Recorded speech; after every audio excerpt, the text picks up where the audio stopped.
लिंगार्चन की विधि तथा स्नान और आचमन के प्रकार।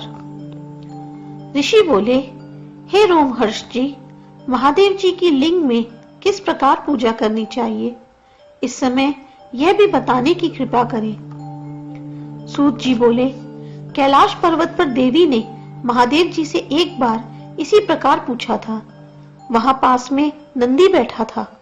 उसने सब सुनकर पूर्व में ब्रह्मा के पुत्र सनत कुमार को लिंगार्चन विधि कही थी। उससे महातेज वाले व्यास ने सुनी थी। मैंने शैलादि से स्नान विधि पूर्वक अर्चन विधि सुनी, सो उसे मैं तुम्हें कहूंगा। शैलादि बोले, अब ब्राह्मणों के हित के लिए स्नान आदि की विधि कहूंगा, जो पूर्व में गोद में बैठी हुई पार्वती को कही थी, जब सब पापों को नाश करने वाली है। इस विधि के स्नान करके एक बार शंकर का पूजन करके ब्रह्म सूर्य से आचमन करें, वह मनुष्य सब पापों से छूट जाता है। शिवजी ने 3 प्रकार का आचमन कहा है, जो ब्राह्मणों को बड़ा हितकारी है। वरुण स्नान, दूसरा उससे उत्तम है वह है भस्म से। तीसरा स्नान मंत्र के द्वारा हो जाता है। जो पुरुष दुष्ट भाव वाले हैं, उनकी शुद्धि जल या भस्म से नहीं होती है, अतः शुद्ध भाव वाला ही मनुष्य पवित्र होता है। सब नदी, तालाब आदि में लय पर्यंत जो नित्य स्नान है, वह दुष्ट भाव वाला नहीं होता है। मनुष्यों का कमल रूपी चित्त भी तभी खिलेगा जब ज्ञान रूपी सूर्य की आभा से पवित्र हो जाएगा।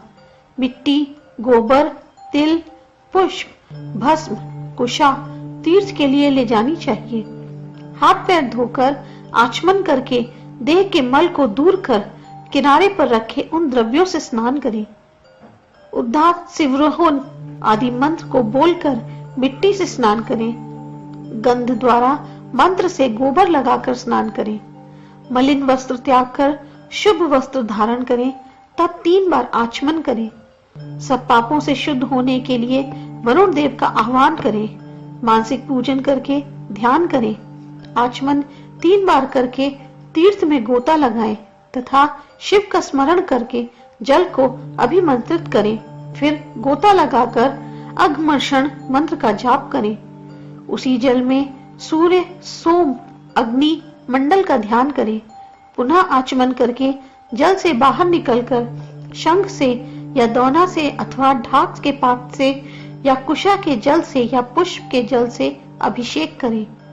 रुद्रेण, पावमानेन इत्यादि मंत्रों से अभिषेक करता हुआ तत् देवाओं के स्वरूप का, ऋषियों के स्वरूप का ध्यान स्मरण करता जाइए। इस प्रकार अभिषेक करके अपने मस्तक पर जल छिड़के और हृदय में 5 मुख वाले और 3 नेत्र वाले शिवजी का ध्यान करें। अपने शिखा सूत्र का विचार करके आचमन करें। पवित्र हाथों में धारण करके पवित्र स्थान पर बैठे। कुशा सहित दाहिने हाथ से जल उठाकर पान करें तथा 3 बार हिंसा पाप आदि की निवृत्ति के लिए परिक्रमा करें। इस प्रकार संक्षेप से ब्राह्मणों के हित के लिए स्नान आचमन विधि का, हे ब्राह्मणों, मैंने वर्णन किया है।